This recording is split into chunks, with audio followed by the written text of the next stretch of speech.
Jane, you seriously need a break from all these dusty books. It's Clara's birthday bash tonight. You gotta join us. Liz practically commanded, her voice laced with that mix of concern and exasperation she reserved just for me. I'm Jane, a 34-year-old English literature professor, more comfortable dissecting Shakespeare's sonnets than navigating social gatherings. Fine, Liz. But if it's a snooze fest, I'm holding you responsible, I replied, marking my place in Hamlet with a sigh. That evening, Clara's party was in full swing, a whirl of laughter and clinking glasses. That's where I met Alex. He was the finance guy, his world of stocks and assets as distant from my literary haven as could be. Yet, something clicked, a spark neither of us could deny. Shakespeare, huh? That's pretty highbrow. I'm more about the Wall Street Journal than the Globe Theatre, Alex joked, his smile infectious. I chuckled, the warmth in his eyes softening my usual reserve. Well, perhaps I can show you that literature has its own charms. Might even teach you a thing or two about the human condition, I quipped, finding myself surprisingly at ease. The conversation didn't skip a beat, flowing as smoothly as the evening breeze. Soon, our casual meets turned into late-night talks, and before we knew it, we were inseparable. The idea of us seemed as natural as the turning of pages in one of my books. Meeting Alex's mother, Elaine, was like stepping into a scene from a novel. She exuded warmth and elegance, her demeanor as inviting as the home she welcomed me into. Jane, dear, it's so wonderful to finally meet you. Alex hasn't stopped talking about you. I feel like I know you already, Elaine greeted me, her voice a soothing melody. It's an absolute pleasure to meet you too, Elaine. Alex speaks so highly of you, I responded, genuinely touched by her kindness. The day Alex came to visit my family home was a chapter on its own. The awe in his eyes was unmistakable as he took in the sprawling estate, the tangible proof of my father's success. Your family's place is something else, Jane. Your dad must have a Midas touch with investments, Alex remarked, his voice a mix of admiration and something else I couldn't quite place. He's done well for himself, indeed. The stock exchange has been kind to him, I replied, my pride in my family's achievements shining through. My parents embraced Alex with open arms, his charm and apparent adoration for me sealing his place in their hearts. The stage was set, our roles as the perfect couple cemented. The wedding was a dream, a celebration of love and promises of a shared future. The days following our wedding were supposed to be the happiest of my life. Instead, they turned into a relentless storm of heartache and dread. Dad, the strongest man I knew, was suddenly confined to a hospital bed, his strength waning under the cruel grip of cancer. The hospital's sterile, white walls became our grim reality, the beeping of machines a constant, unwelcome soundtrack. One bleak evening, as the sun dipped below the horizon, casting long shadows across the hospital room, Dad called me over with a feeble gesture. His eyes, once so full of life, now mirrored the fatigue and pain he was enduring. Jane, my darling, he began, his voice barely above a whisper, I need you to be strong. I've made arrangements for you, for after I'm gone. There's an inheritance, $2 million. It's yours, my dear. I want you to have a secure future. I gripped his hand, the cold reality of his words piercing my heart. Dad, please, don't talk like that. You're going to get through this. But before I could absorb the gravity of his revelation, Alex, who had been lingering by the door, stepped forward, his reaction sending a chill down my spine. $2 million, sir? That's quite a fortune. I mean, Jane, we need to think about how to manage this blessing, he said, his tone unsettlingly eager, his gaze not meeting mine. The days turned into an agonizing cycle of hospital visits and silent, tension-filled nights at home. Alex's demeanor had shifted, the man I had fallen in love with seemed consumed by thoughts of the inheritance, his warmth replaced by a cold, calculating distance. One night, as we sat in the dim glow of our living room, the silence between us thick and suffocating, Alex broke the stillness, his words like a cold gust in an already frigid room. Jane, we need to talk about the future, about the inheritance. Think about it, we could really turn our lives around. A luxury home, maybe travel the world. It's time to start planning, don't you think? He urged, his eyes not quite meeting mine. I stared at him, disbelief and anger swirling within me. Planning? My dad is lying in a hospital bed, fighting for his life, and you're here making plans for a future splurge? Is that all you care about, Alex? The money? He recoiled, as if my words were physical blows. No, Jane, you've got it all wrong. I'm just trying to look out for us, for our future. I didn't mean to. But his words rang hollow, the apology a feeble attempt to mask the naked greed that had seeped into his voice. In that moment, a painful truth began to dawn on me. The man I had vowed to spend my life with was a stranger, his thoughts not on the profound loss we were about to face, but on the financial gain it would bring. Life after Dad's diagnosis was like walking through a never-ending fog. My home, once a place of laughter and warmth, felt cold, the air thick with unsaid words and hidden agendas. Elaine, Alex's mom, came into our lives like she was the cavalry, ready to save the day. But her eyes, sharp and calculating, told a different story. Jane, honey, you're worn to a thread, Elaine said one evening, her voice smooth, but with an edge that made me uneasy.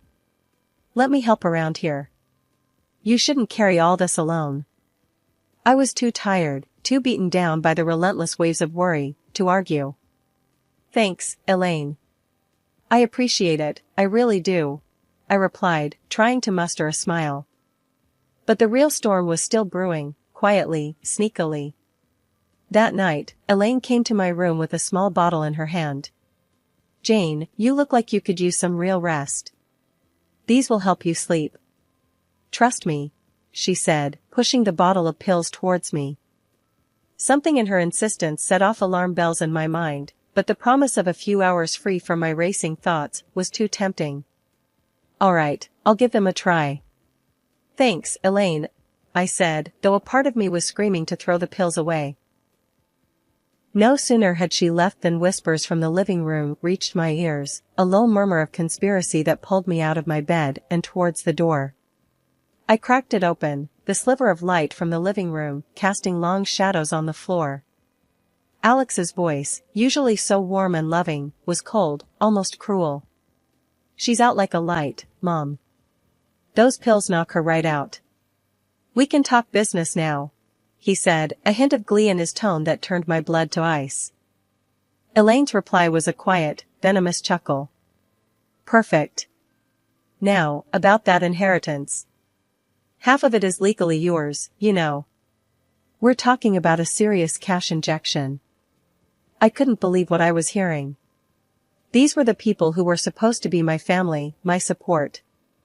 Instead, they were plotting like villains in one of the tragedies I taught in class. Alex's next words were a punch to the gut. Half?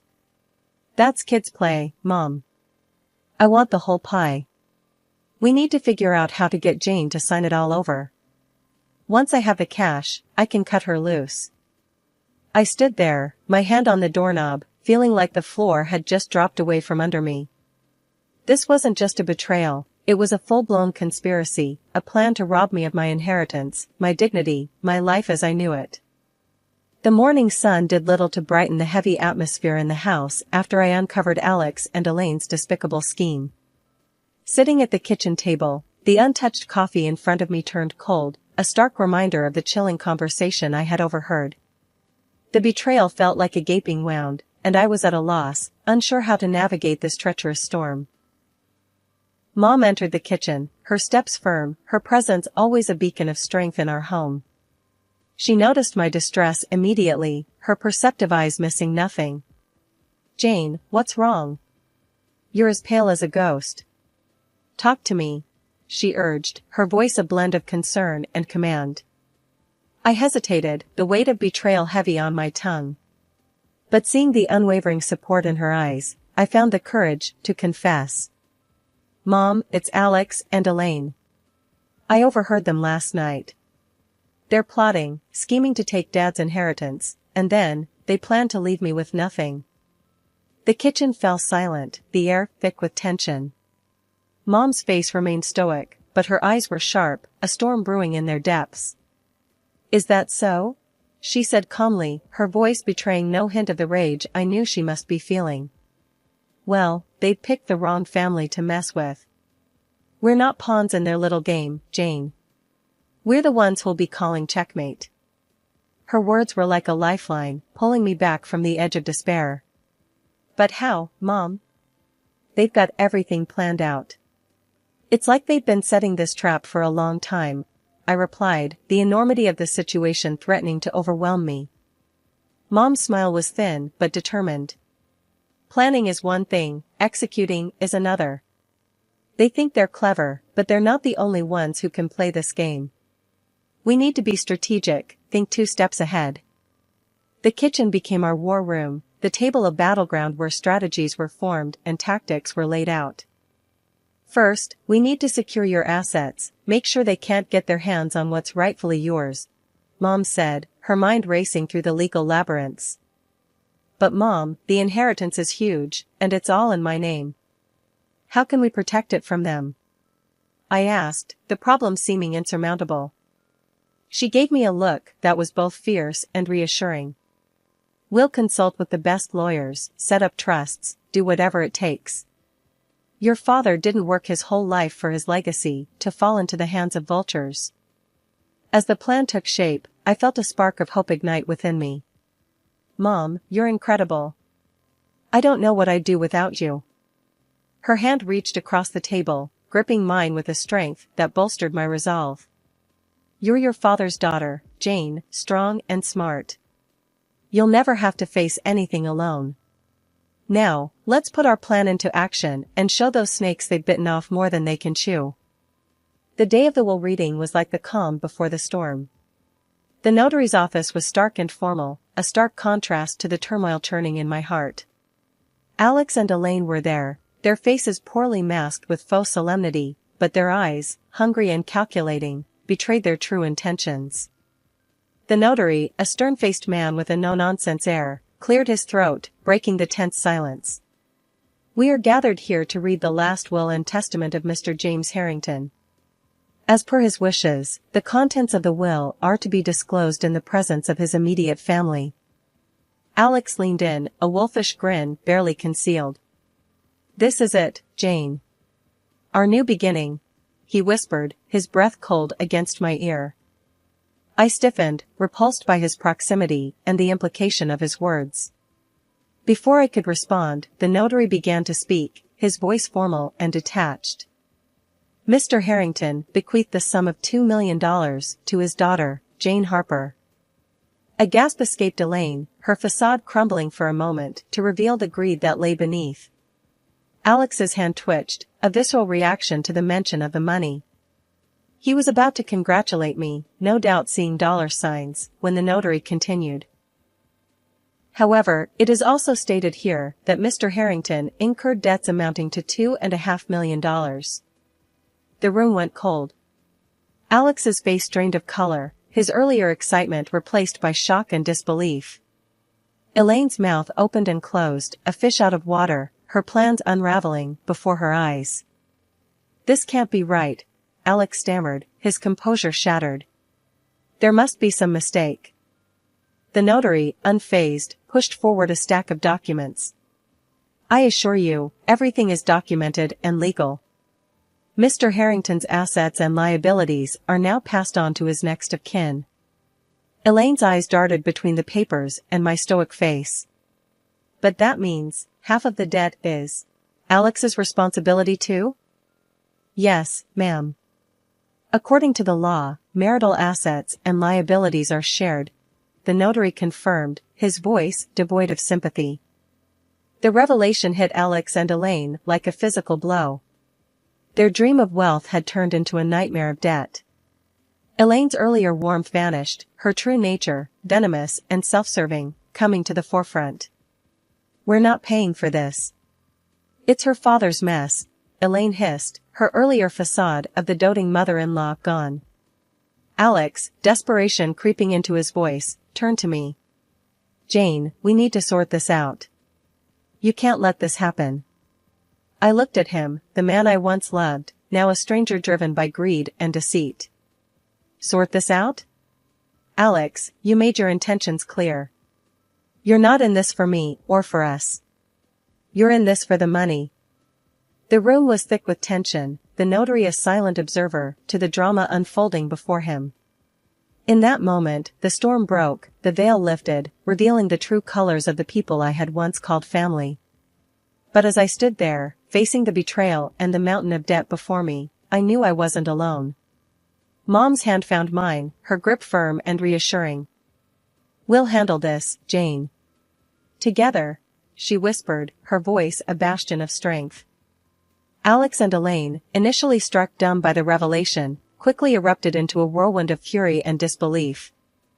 "This is insane," Alex bellowed, his face contorting with anger.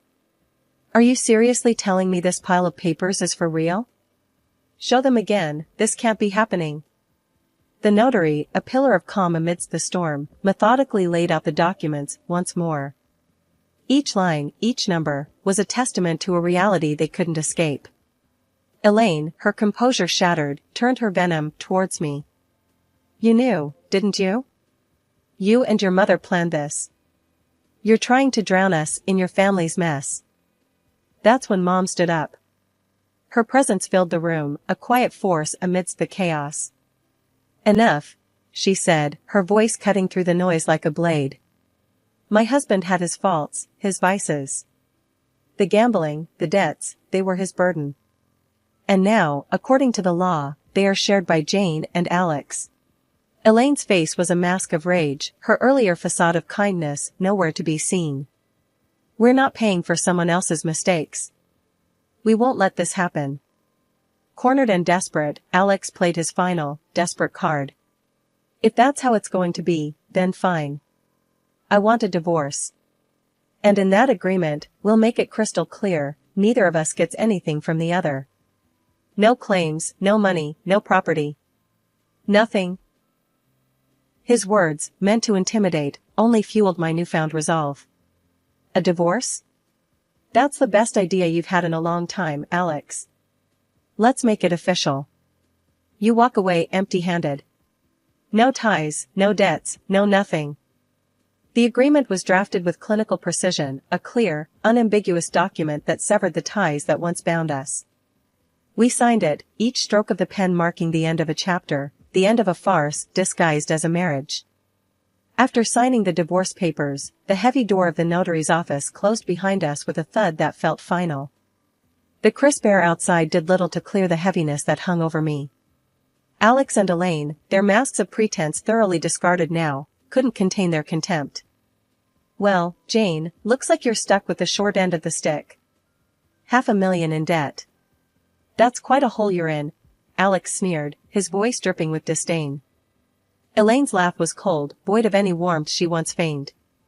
"You really thought you could outsmart us? Enjoy paying off your father's mess." Just then, Mom stepped forward, her demeanor calm but with an undercurrent of steel. "You two might want to hold off on your celebrations. You see, there's more to this story." Alex scoffed, his arrogance unshaken. "What could you possibly say to change anything now, Mrs. Harrington?" Mom's smile was enigmatic, a prelude to the revelation that was about to turn the tables. "Well, for starters, Jane's not alone in this. I'm here, and unlike what you've been led to believe, the real financial genius in this family has always been me." Elaine's smirk faltered, confusion clouding her features. Alex's expression mirrored his mother's, disbelief and curiosity warring on his face. "I've been the one managing the successful investments, the stock market ventures, not my late husband." "My net worth? It's currently around $70 million. And yes, Jane is my sole heir." The impact of Mom's words hit Alex and Elaine like a physical blow, their smugness evaporating, replaced by shock and a dawning realization of the grave miscalculation they had made. Alex, the color draining from his face, stammered, "$70 million? But that means..." Mom's gaze was unwavering, her voice firm. "It means, Alex, that you and your mother have been chasing shadows while ignoring the real treasure. Jane's inheritance from me will secure her future." As for the debts left by her father, consider them settled. I won't have my daughter burdened by them. Elaine's mouth opened and closed, words failing her for the first time. Alex, his knees seemingly unable to support him, sank to the ground, his earlier bravado shattered. Please, Jane, I didn't know. I was wrong. Forgive me, he pleaded, his voice barely a whisper, the mask of the cunning strategist gone, leaving only a desperate man in its wake. But it was too late for apologies, too late for regrets. I looked down at the man I once loved, now a stranger groveling at my feet. Forgiveness is earned, Alex, not begged for. You made your choice, and now you have to live with it. Turning my back on Alex and Elaine, Mom and I walked away, their pleas and protests fading into the background. The last laugh was indeed ours, but it wasn't one of triumph or joy. It was a laugh that acknowledged the end of a painful chapter and the beginning of a new, hopeful journey. The debt, the deceit, the heartbreak, they were all behind us now. Ahead lay a path of healing and rebuilding, with the strength and wisdom of a bond that no storm could break. The last laugh was a promise of brighter days, of a future where the shadows of the past no longer loomed over us. It was the laughter of freedom, of liberation from the chains of greed and betrayal. And as we stepped into the light of a new dawn, it was the laughter that heralded the beginning of a new chapter, written on our own terms, in our own time. The dust had settled, and the dawn of a new day brought clarity and a profound sense of peace. My life, once entangled with Alex and Elaine's deceit, was now my own. Yet, the echoes of their betrayal hadn't faded completely. Alex, in a last-ditch effort to salvage what he had lost, showed up on my doorstep, his eyes hollow, his stance one of desperation. Jane, please, you have to listen to me. I was wrong, terribly wrong. Can't we just start over, forget all that happened? He pleaded, his voice a mix of regret and fear. I looked at him, the man I once thought I knew, and felt nothing but detachment. Start over? After everything you did? Alex, you don't seem to understand. It's over. There's nothing left to say. Before he could respond, a sharp knock interrupted our standoff. Two men, faces stern and purposeful, stood at my doorstep. Are you Jane Harper? We're here about the debts your husband accrued. He's been borrowing money, making some risky deals, and it's time to settle up. The news didn't shock me as much as it might have before. Alex's capacity for deception seemed boundless. But I was prepared, the pain and betrayal I had endured had forged a resilience I never knew I had. I invited them in, offering a seat but not comfort. I understand this is a difficult situation, but I'm afraid you're knocking on the wrong door. Alex's face went pale, his eyes darting between me and the creditors, the reality of his situation sinking in. I calmly presented the divorce papers, the ink dry, but the words echoing the finality of our severed ties. As you can see, we're no longer connected legally. Any debts he incurred are his and his alone. We made it explicitly clear in our divorce agreement, no claims on each other's assets or debts. The creditors scanned the documents, their expressions turning from frustration to understanding. Seems like you've got everything in order, ma'am. We're sorry to bother you. We'll take this up with Mr. Alex Harper directly. As they stood up to leave, Alex reached out, desperation clear in his voice. Jane, please, you can't let them do this. I'm ruined without your help. I looked at him, a man drowning in the consequences of his own greed and deceit. Alex, you made your choices. Now you have to live with them. It's time you faced your own storms. With the closing of the door, the chapter of Alex and Elaine finally ended, their presence in my life, nothing more than a harsh lesson learned. The dawn of this new day wasn't just the rising of the sun. It was the rising of a stronger, wiser me, a woman who had weathered the storm and emerged not just intact, but empowered,